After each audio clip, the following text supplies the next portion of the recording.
네, 반갑습니다. 우리가 예레미야서 말씀을 통해서 참 우리의 인생을 좀 돌이켜 보면 너무 우리의 인생과 많이 비슷한 그런 부분들이 많이 보입니다. 하나님의 백성이라고 하는 이스라엘 민족조차도 하나님의 뜻을 왜곡해버리고 또 그들 생각과 그들의 이익만이 생각해서 쫓고 있는 이런 모습을 읽을 때마다 참 낙담이 됩니다. 왜 이럴까? 오늘 말씀해 주지는 이들이 하나님을 떠나려고만 하고 있지 돌아오려고 하지 않는다는 거죠. 예레미야 선지자도 참 답답했을 것 같아요. 그에 말해서 하나님은 얼마나 더 답답할까요? 그 마음을 오늘 우리가 한번 헤아려 보고자 합니다. 왜 하나님의 백성이라고 하는 그 백성들이 하나님 앞으로 돌아오지 않을까?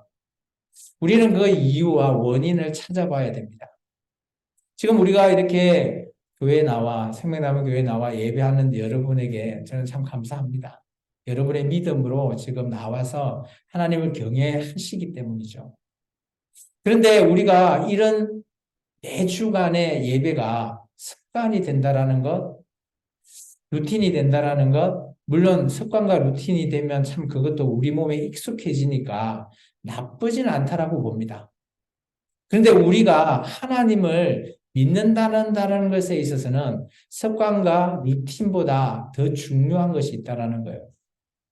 물론 우리의 몸은, 우리의 마음은 습관을 따라서 늘 하려고 하는 익숙한 동작에 우리가 많이 치우쳐 있죠.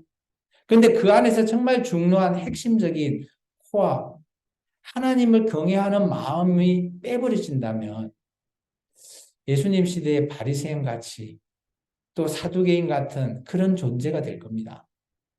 오늘날 교회는 정말 우리가 습관을 잘 들여지지 않더라도 그래도 우리가 정말 하나님을 간절하게 믿는 믿음과 경외하는 마음이 있다면 지금 예배를 못 드리는 처지에 있을지라도 우리의 그 마음을 하나님이 더 받지 않으실까요?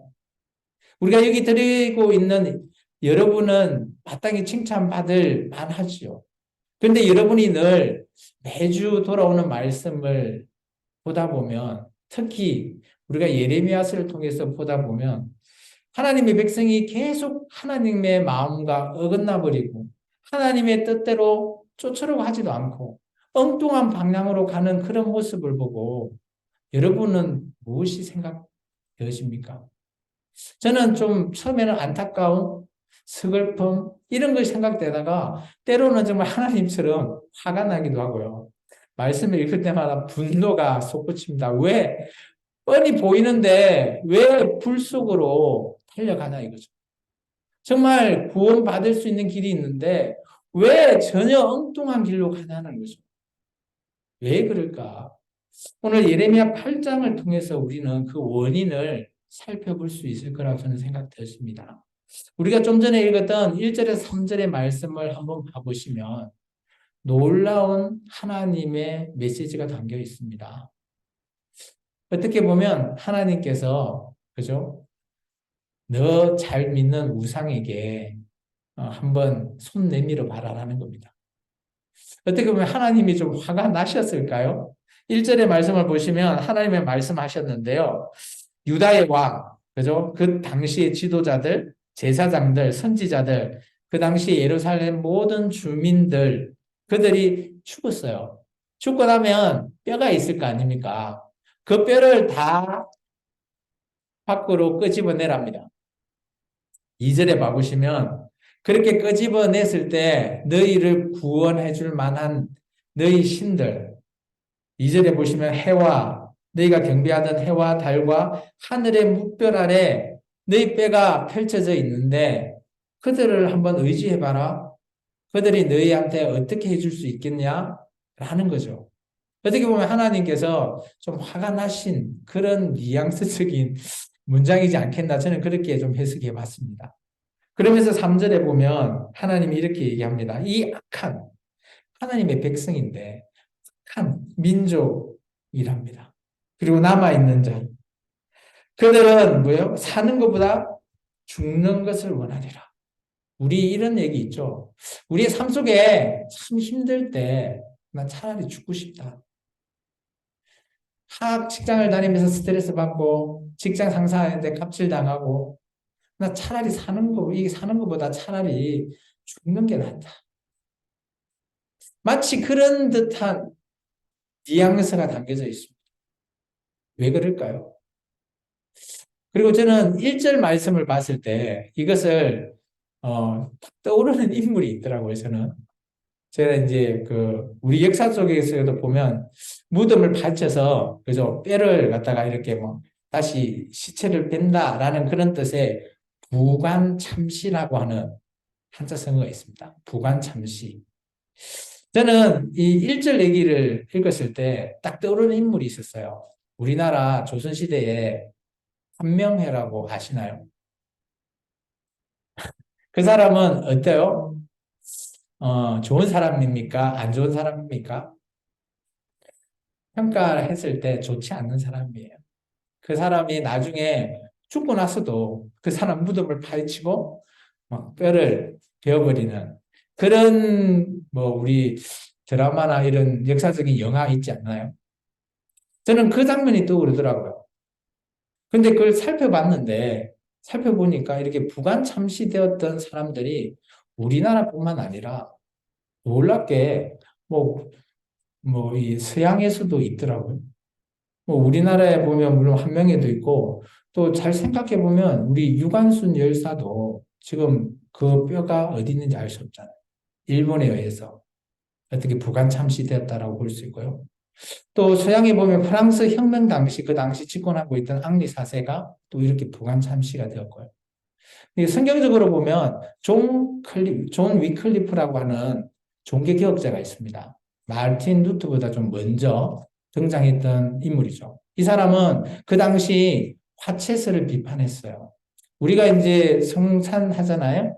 근데 우리는 이제 그죠 기억하는 건데 지금 천주교나 이런 쪽에는 화채설을 씁니다. 화채설이 뭔가 하면 그죠?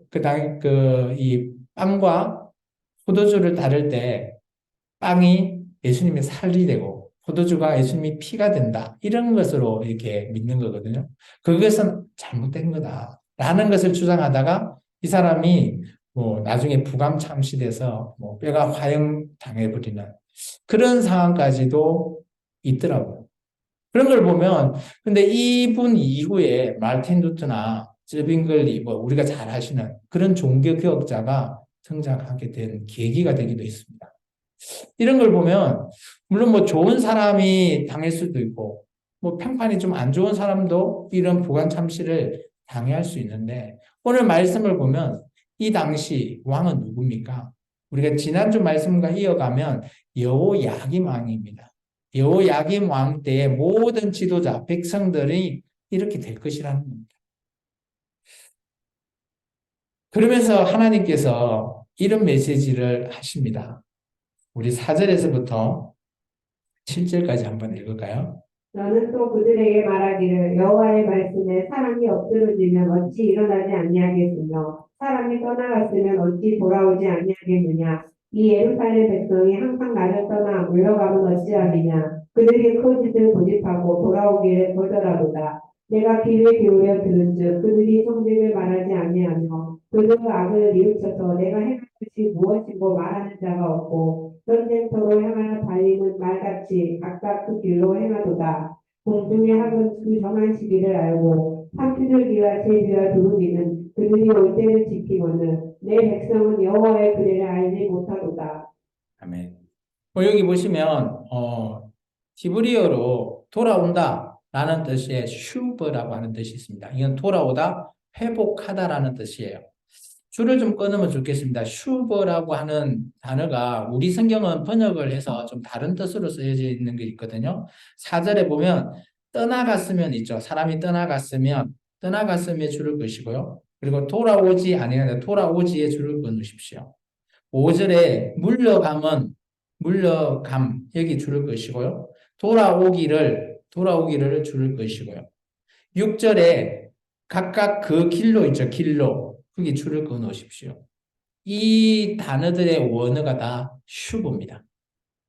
이 말은 뭔가 하면 그들이 회복되기를 원했는데 당연히 한번 제가 질문 드려볼까요?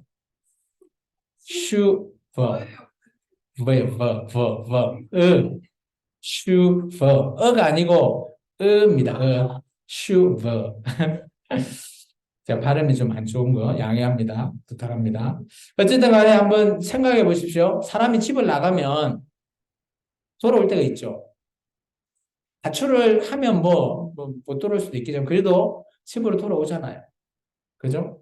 그리고 여기 7절에 보면 학이나 산비둘기, 제비, 두루미 이런 철새 같은 경우는 어때요? 시기에 따라서 탁 돌아오잖아요. 그죠? 겨울철에 저 시베리아 갔다가 봄이 되면 다시 돌아오고 이게 하나님의 창조의 질서거든요. 이런 질서를 모든 피조물은 다 지키고 있어요. 그런데 오늘 유독 이 당시에 이스라엘 민족은 돌아오지 않는 겁니다. 7절 하반절에 이렇게 얘기하고 있습니다. 내 백성은 여호와의 규례를 알지 못한다.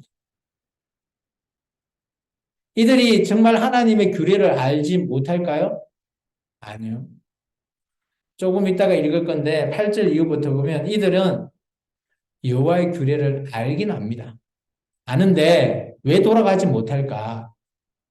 자기의 욕심, 자기의 이익 그런 걸로 말미암아 하나님의 말씀과 맞지 않다고 그걸 가르치지 않는다라는 겁니다. 사절의 말씀은 당연한 겁니다. 사람이 엎드러지면 일어나야 되죠. 사람이 떠나갔으면 돌아와야 되죠. 당연한 것을 이들은 하고 있지 않습니다. 5절에 보시면 하나님을 떠나 물러간다라는 것 말이 되냐? 하나님을 믿는 사람이 왜 하나님을 떠나버리냐? 또 그들이 거짓을 고집한답니다. 고집하고 있는데 안 돌아가는 것, 그게 자기들은 맞다라고 고집하는 거죠.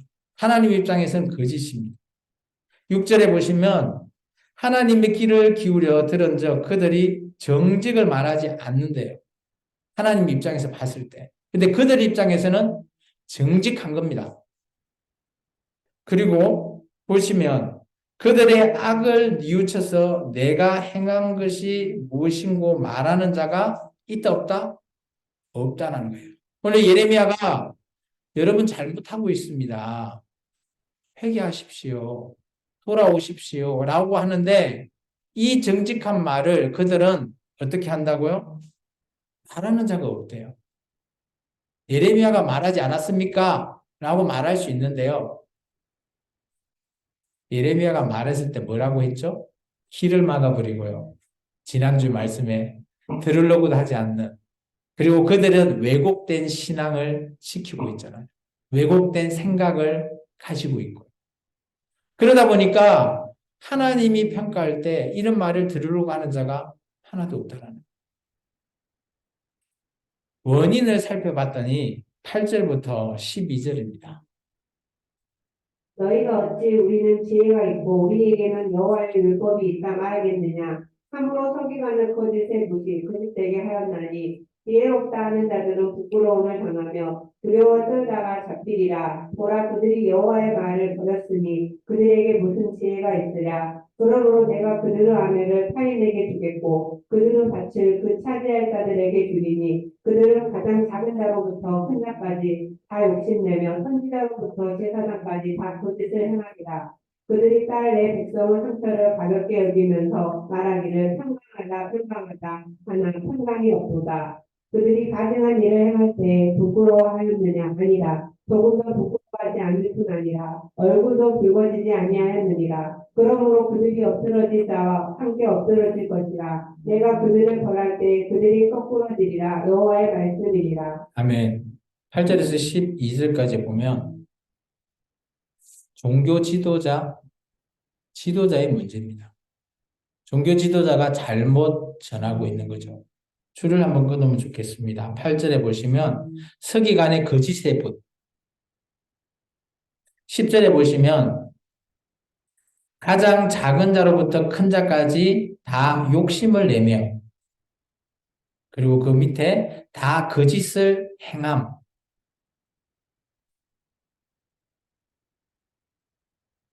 그리고 12절에 줄을 끊어 적겠습니다. 가정한 일을 행할 때, 그죠? 그 밑에 보면 얼굴도 붉어지지 아니하였느니라.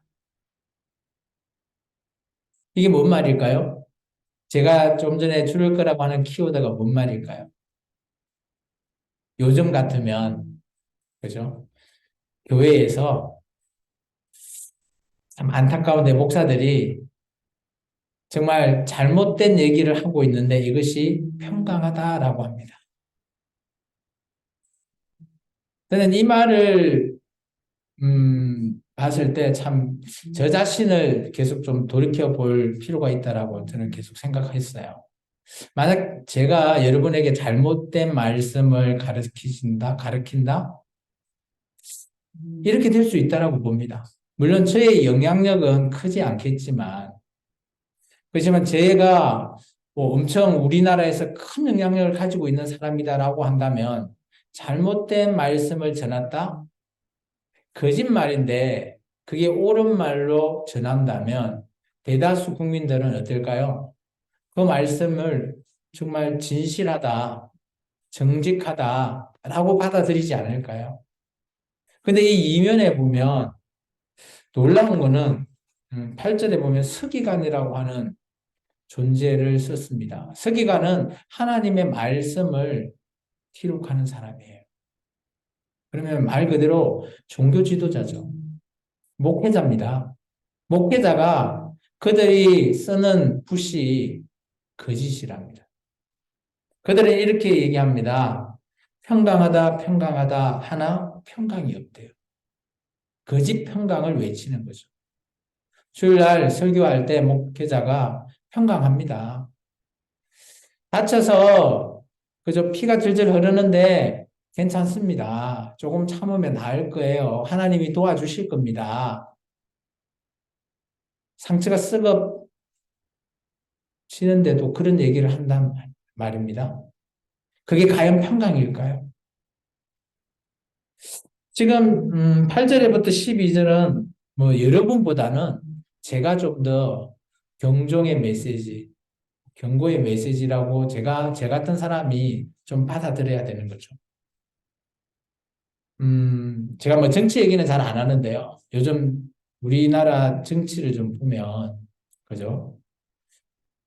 실명은 결혼하지 않겠습니다. 본인이 애국자라고 전, 목사님, 그죠? 근데 그 사람의 영향력이 크죠. 우리나라 여당이 그 사람의 영향력에 막 휘둘리고 있습니다. 많은 그런 사람들이, 그죠? 뭐, 요즘 그쪽을 믿고 있는 사람들은 그 목사님의 말이 옳다라고 하지 않을까요? 근데 우리나라 전 국민이 다 옳다라고 생각하면 어떻게 될까요?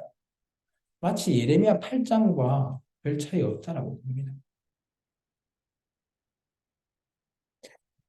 참 안타깝죠? 이런 안타까운 속이 참 이 당시 여호야김 시대라는 거죠. 예레미야가 전하고 있는 시대죠. 그런데도 그 메시지를 들으려고 하지 않는 모든 사람입니다. 놀라운 거는 10장에 보시면 아까 줄을 그어놨죠. 가장 작은 자로부터 큰 자까지 다 자기들 욕심이라는 거. 자기의 욕심이 맞다면 그 일을 틀리도 맞습니다라고 말해요. 반대는 뭘까요? 예레미야 같은 사람이 거슬리는 소리, 자기 이익과 다르게 얘기하는 사람한테는 길을 닫고요. 욕하지 말라라고 말합니다. 우리나라가 이런 나라로 성경에 나오는 예레미야 8장과 같은 시대의 나라로 살아가면 안 될 거라 봅니다. 그래서 정말 여러분 한 명 한 명이 정말 우리나라를 위해서 기도해 주시고 특히 지도자들을 기도해 주십시오. 물론 여러분이 뽑지 않았다라고 한들 그래도 우리나라를 다스리는 대통령, 지도자들을 위해서 기도해야 돼요. 그게 참 중요하다고 저는 생각되었습니다. 또 다른 메시지를 한번 보겠습니다. 13절부터 17절, 17절은 또 다른 메시지인데 이 메시지는 경고 메시지입니다. 우리 한번 읽어보겠습니다.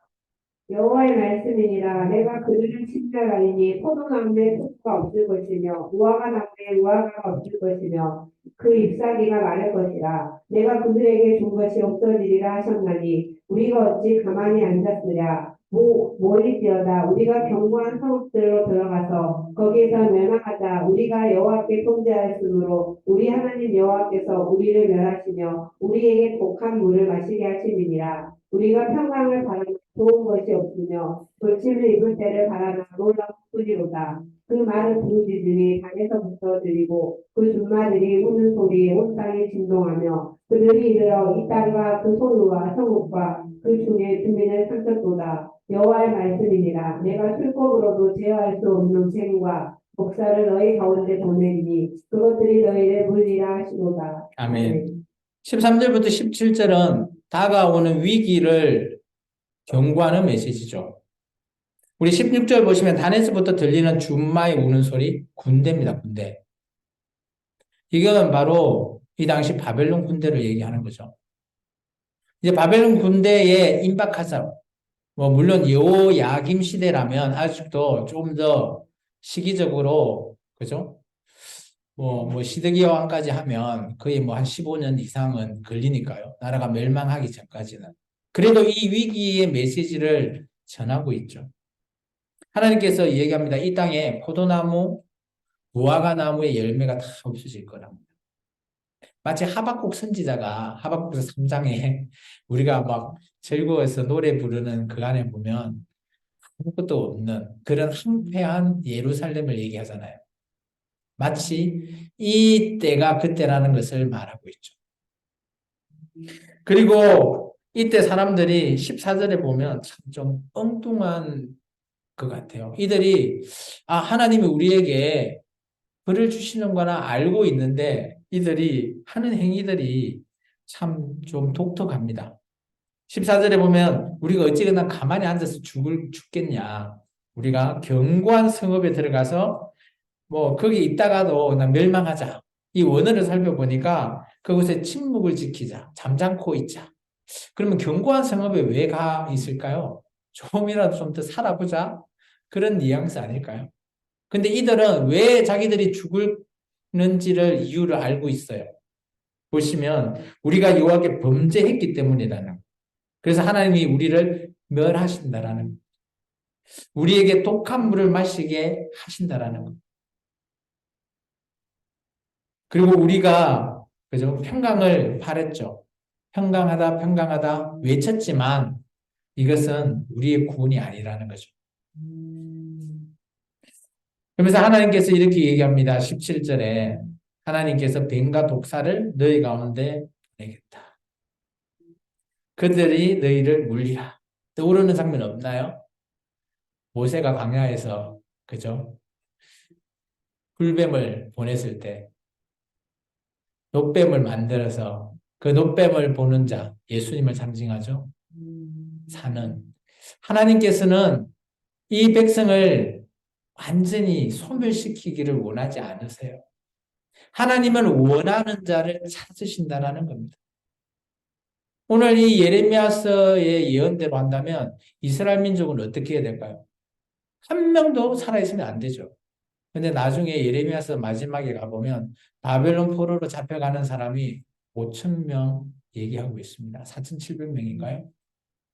그들은 그래도 이런 완전 우상을 섬기고 이런 프레임에 쌓여서 하나님을 보지 못하는 자들에 쌓여 있는 자들 중에서도 하나님을 제대로 찾는 자가 그래도 있다라는 거죠. 그래서 저는 이렇게 생각합니다. 오늘날 우리 시대도 전도 안 되잖아요. 그래도 전도를 해야 된다라는 이유가 있다라는 거죠. 하나님이 남은 자, 찾는 자가 있다라는 거죠. 다 멸망시키겠다라고 말씀하시지만 그래도 남은 자가 있다라는 것, 그게 오늘 교회이기를 원합니다. 오늘날 교회가 물론 마지막 때 교회는 부패가 될 거라고 말씀에서 얘기하고 있습니다만은 지금 우리의 교회는 아직 거기까지는 아니라고 봅니다. 그래서 우리 교회도 열심히 좀 전도했으면 좋을 것 같습니다. 물론 저부터 열심히 해야 되는데 전도 쉽지 않은 거 압니다. 그렇지만 우리가 전도는 저는 이제 이 다음에 예레미야의 심정으로 전도를 했으면 어떨까 좀 생각이 됩니다. 예레미야는 이런 하나님과 어긋난 백성을 향해서 이렇게 이런 심정으로 하나님께 어떻게 보면 기도한다라고 보면 됩니다. 우리 18절부터 22절입니다. 슬프다 나의 근심이여 어떻게 위로를 받을 수 있을까 내 마음이 병들었도다 딸의 백성이 심히 먼 땅에서 부르짖는 소리로다 여호와께서 시온에 계시지 아니한가 그의 왕이 그 가운데 계시지 아니한가 그들이 어찌하여 그 도각한 신상과 이방의 헛된 것들로 나를 경노하게 하였는고 하시니 흡수할 때가 지나고 여름이 다하였으나 우리는 구원을 얻지 못한다 하는도다 딸 내 백성이 상하였으므로 나도 상하여 슬퍼하며 놀라움에 잡혔도다. 길르앗에는 유향이 있지 아니한가 그곳에는 의사가 있지 아니한가 딸 내 백성이 치료를 받지 못하면 어찌 되리고. 아멘. 예레미야의 뭐 이렇게 선지자의 번뇌라고 이렇게 타이틀 잡혀 있는데요. 제 성경에는 저는 이게 예레미야의 눈물의 기도. 우리가 예레미야 선지자를 뭐라고 부르죠? 눈물의 선지자라고 하잖아요. 예레미야가 자기 백성을 향해서 이렇게 말하고 있습니다. 줄을 끊으면 좋을 것 같습니다. 18절입니다. 내 마음이 병들었도다. 21절입니다. 나도 상하여 슬퍼하며 놀라움에 잡혔도다. 예레미야는 자기 백성이 멸망하는 길을 볼 수밖에 없죠. 자기 얘기를 들으려고도 하지 않고 따르려고도 하지 않는 하나님의 말씀이라고 전하지만 따르려고도 하지 않는 그 백성을 바라보며 화를 내지도 않고 그는 슬퍼하며 통곡하며 울고 있습니다. 우리가 전도할 때 그 전도자, 전도 대상자들 향해서 어떤 마음으로 전도를 하신가요? 저희 가족들 한번 제가 예를 들면 이렇습니다. 저희가 이제 처음 예수를 믿고 우리가 저희 양가 부모님을 위해서 우리가 언제나 기도를 했어요. 정말 예수 좀 믿게 해달라. 한 10년 정도 지나니까 우리 뭐 어머니도 그러고 저희 어머니도 그러고 저희 양가 장모님, 장인어른이 그래도 제가 목회자로도 교회를 또 개척해서 하다 보니까 그래도 그렇다고 또 쉽게 예수님을 믿지는 않더라고요. 근데 어느 순간 또 특별한 계기에 그런 사건을 인해서 저희 장인어른이 예수님을 인정하고 그리고 믿고 나서 또 소천하셨습니다. 그 이후로 저희 장모님도 마찬가지 잘 아시겠지만 우리 교회에 나오셔서 정말 믿음 생활 잘 하시면서 집사직분까지 하시고 또 코로나 때문에 작년에 참 좀 어이없게 수천하셨지만 그런 걸 봤을 때 우리가 정말 처음으로 저와 저희 아내가 기도할 때 우리 가족 또 우리 부모님 또 우리 친척 뭐부터 시작해서 계속 우리가 기도 제목으로 뭐 한 10년 이상 걸린 것 같아요. 그때 할 때마다 우리는 늘 현실에서는 우리를 핍박도 하고요. 반대도 많이 했지만 우리가 그런 지금 생각해 보면 우리의 기도가 그래도 응답을 받지 않았나 생각되었습니다. 오늘 예레미야의 심정이 그런 것 같아요. 나의 전도 대상자를 통해서 언제나 눈물을 흘릴 수 있는 그런 마음, 그런 마음으로 전도를 해야 된다는 거죠. 그리고 그 기간이 그죠? 얼마가 걸릴지는 알 수 없어요. 예레미야도 우리가 예레미야서를 전부 보면 예레미야 그렇게 외치고 눈물을 흘리고 하지만 정말 불과 얼마만이 아까 말했던 적은 수만이 하나님을 믿는 자가 되었다라는 거죠. 그래서 우리의 전도가 막 많이 해라는 게 아니에요. 저는 모세가 우리에게 말했던 것, 그 이스라엘 백성한테 했던 얘기가 저는 참 마음에 와닿거든요. 먼저 전도의 대상은, 1차 대상은 우리의 자녀들입니다. 우리의 자녀가 믿어야지만이 그 자녀가 또 자녀를 믿게 하는 믿음을 되물려 주지 않겠나라고 보여집니다. 이게 전도는 쉽지 않다고 봐요. 저희 자녀들도 뭐 돌이켜보면, 물론 뭐 여러분들이 봤을 때 믿음 좋다라고 할지 모르겠는데, 저는 모르겠어요. 어릴 때는 뭐 잘 뭐 따라오는데 요즘은 이제 또 다 성인이 되어서 조금 모르겠습니다. 아직까지 그 믿음을 제가 검증을 중간중간 해보면, 과연 진짜 잘 믿음이 좋은가? 물론 뭐 제 믿음도 뭐 좋을지 아닐지는 저도 좀 그러지만, 떨어질 때도 있지만, 어쨌든 간에 잘 따라오는 것에 감사는 합니다. 근데 정말 믿음은 이제는 제가 이제 자녀를 향해서 했지만, 이제 이 자녀가 자기의 믿음을 또 자기가 세워 나갈 수 있게끔 도와주는 게 또 부모가 아니나, 그렇게 또 생각도 되어집니다. 아직 시간은 많이 할애됐는데요. 오늘 이 예레미야가 이렇게 눈물로 기도하는 이유 중에 19절에 봐보시면, 여호와께서 시온에 계시지 않는가? 지금 이곳에 있는데 왜 찾지 않냐라는 거예요. 하나님이 우리와 함께 계시는데 왜 안 찾고, 여러분이 원하는 조각한 신상들, 이방의 헛된 것들, 그들만 왜 쫓으려고 하냐? 너희가 지금 병이 들었는데 길르앗이라는 곳에 뭐 치료약이 있는 것 같아요. 의사도 있고. 그렇게 있다면 거기 가서 병을 고치면 되는데 왜 고치지도 않고 너희가 너 고집불을 뿌리면서 나 죽으려고만 있냐라는, 얼마나 답답하겠어요. 하나님 입장에서 답답하고요. 예레미야 입장에서는 더 답답하죠. 만약 우리 부모님이 이런 자녀가 있다면 속이 뒤집어질 겁니다.